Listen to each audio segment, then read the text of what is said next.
Hi everybody, it's Mr. Cognetti from Citizenship Academy another time. And today we are going to be doing Module 1, lesson number 29. Almost to lesson 30. We're going to continue with subtraction today. And like I said last time, it's going to be very similar to our lesson last time where we're going to do a couple problems together. We're going to work through them together and they're all going to be word problems, okay? To warm up, like the past two lessons, I want to start with counting from 10 to 0, okay? And that helps us when we need to subtract numbers in our head. Being able to count backwards is what we need to do, so this will help us practice and get ready for that. So I don't have them written up on the board. We didn't need them last time. This time I want to see if we can go a little bit faster, okay? So count with me. Let's start at 10. Here we go. 10, 9, 8, 7, 6, 5, 4, 3, 2, 1, 0. Blast off. Remember, think of the rocket. Imagine you're counting down from a rocket, okay? Let's see if we can do this one a little faster. Here we go. 10, 9, 8, 7, 6, 5, 4, 3, 2, 1, 0. Blast off! How'd you do? Were you able to keep up? Or did you go even faster than me? If you went faster than me, good job. Make sure you're counting right and not saying the wrong numbers. But if you did go faster than me, great work. You must be a professional at this. All right, let's jump right into our word problems, okay? Remember, when we're doing our word problems, we always start by drawing a picture to help us solve it. Then we can make a number bond, and we finish off with our number sentence that answers the question that we are being asked. So here we go. It says there are 6 children at a sleepover. 4 children are wearing black shoes. The rest are wearing white shoes. How many children are wearing white shoes at the sleepover? Okay, so what is it asking us? What is the question we are trying to answer? How many kids are wearing white shoes?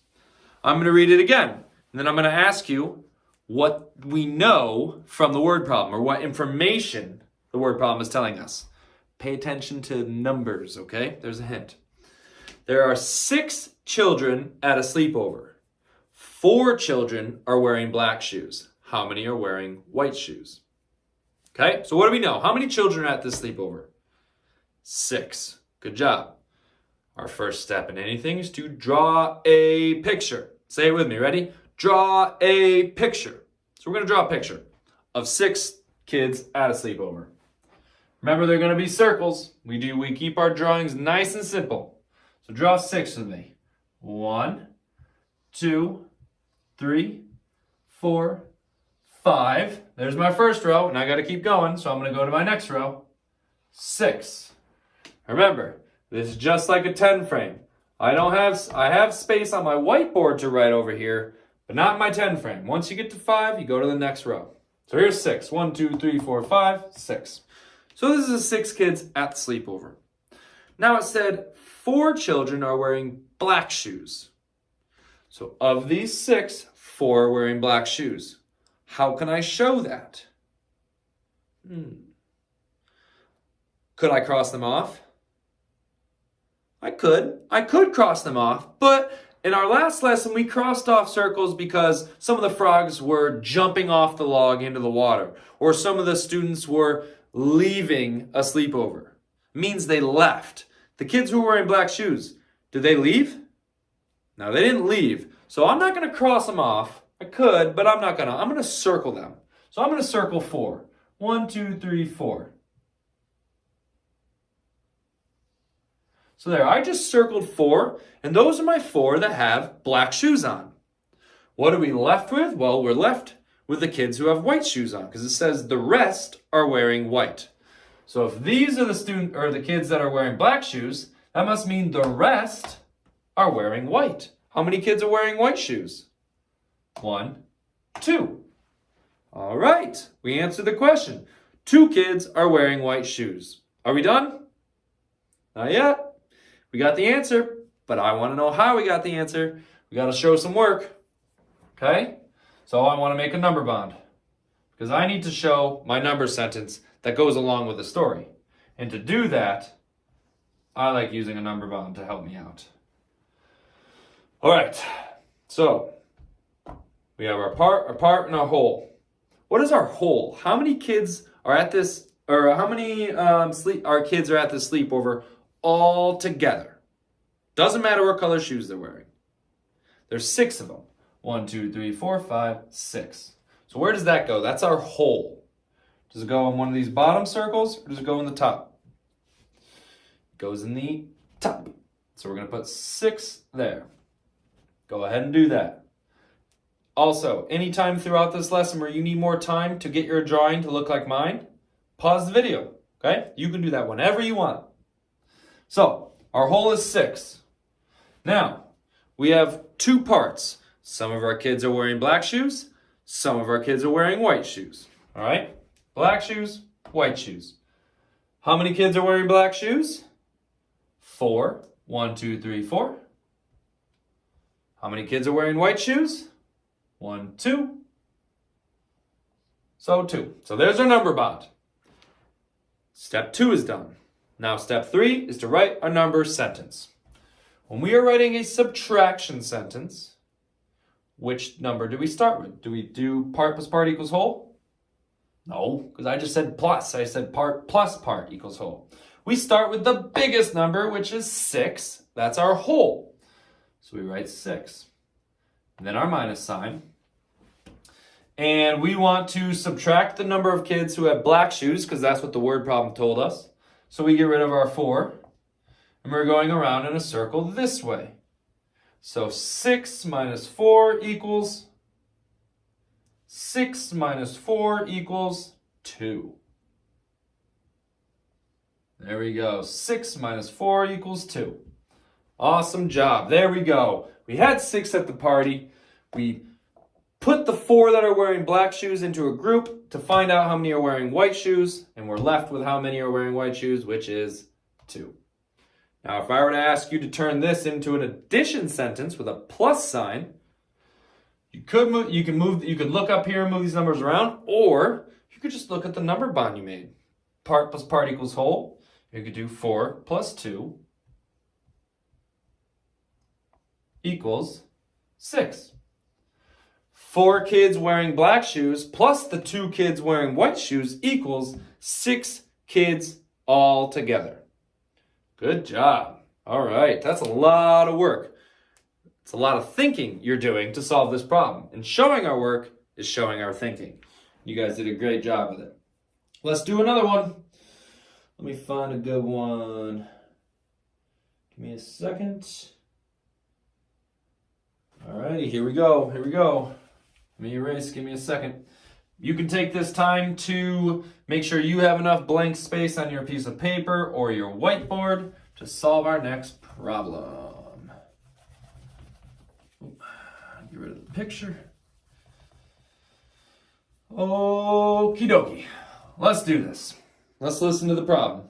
And remember, after I read the problem, I'm going to ask, what do we know about the problem? What is the information they gave us? And what's the question they're asking us? All right, ready? It's bedtime. We have 6 children. 3 children are in their sleeping bags. The rest are underneath their blankets. How many children are using blankets? Take a second and think about this. Think about it. I'm going to read it one more time. It's bedtime. We have 6 children. 3 children are in their sleeping bags. The rest are under blankets. How many children are using blankets? Okay. So what do we know? Do we know how many kids there are total at this sleepover? We do. It says there were 6 children. It says we have 6 children. That's our total. Let's draw it. Ready? 1, 2, 3, 4, 5. Right at the end of our first row. 6. So there we go. 5 on top, 1 on the bottom. That makes 6. Now it says 3 children are in their sleeping bags. The rest are under their blankets. We're trying to figure out what? Are we trying to figure out how many kids are using their sleeping bags? No, it tells us that. It said 3 of them are. We're trying to figure out how many kids are using blankets. So up here, we need to show the other bit of information they told us. We just showed that there are 6 students at the sleepover. Now I want to show that there are kids. There are 3 kids in their sleeping bags. So I'm going to pick 3 of them. Ready? 1, 2, 3.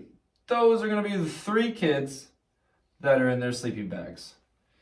Now, remember, I circled them this time because these kids are still at the party, right? They didn't leave. They're still there. If I crossed them out, it would have made it look like they left. But they're still there, so I circled them. We are left with, so here's our 6 kids at the party, our 3 kids that are in their sleeping bags, and and the rest are using blankets. So how many are using blankets? 1, 2, 3. 3 kids are using blankets. There we go. There's our answer. But I need to show it somehow. I can't just expect the teacher to look at this and go, oh yeah, they know what the answer is. We need to show our thinking by showing our work. So, to find our number sentence, I want to use a number bond. So we need to fill in our number bond. What is our total or our whole? How many kids are there all together? There are 6 kids all together. Some kids are in their sleeping bag, some kids are in their blankets, but there are 6 kids all together. So we write 6 in our whole. Now, what is the other number they told us? Did they tell us how many are in the blankets? Nope. They told us how many are in sleeping bags, and they said there were 3. So we're going to write 3. And then we can go back to our picture to see how many were in there or using blankets. 1, 2, 3. All right, so there's 3 and 3. Look at that. A little doubles fact there. Part plus part equals whole. 3 plus 3 equals 6. That's one of our doubles. Maybe you guys picked up on that before I even did. If you did, good job. Now we need to write our subtraction sentence. And remember, if we're writing an addition sentence, which means with a plus sign, we do part plus part equals whole. But we're not writing it with a plus sign. We're doing a subtraction sentence. So which number do we start with to write a subtraction sentence? We start with the biggest number. Which is the biggest number down here? 3, 3, or 6? 6. Our whole is always going to be the biggest number. So we write 6 first. 6 minus. Does it matter which direction we go in a circle here? It doesn't this time, because if we went this way, it'd be 6 minus 3 equals 3. If we went this way, it'd be 6 minus 3 equals 3. It should be the same thing both ways. 6 minus 3 equals 3. And there's our number sentence to go along with it. All right, there we go. So remember, when we're solving a problem, draw a picture first. Draw a picture to show what the word problem is telling you.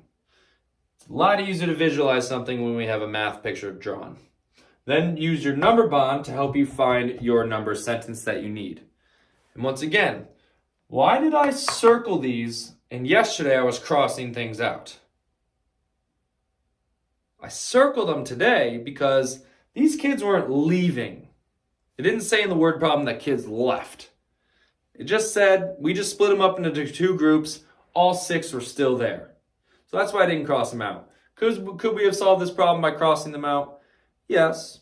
But I like to show in my picture how I'm thinking and something that reflects what the word problem is showing. So this does exactly that. When you're doing your exit ticket and your quiz, remember, draw a picture, write a number bond, write the number sentence that goes with it. Okay? Great job, everybody. I say it all the time, but I mean it all the time. You guys are doing a great job. You guys are working really, really hard. This is not easy stuff. So congrats. Good work. Good luck on your exit ticket and your quiz. And I will see you guys next time, okay? Have a great day, everybody. Bye.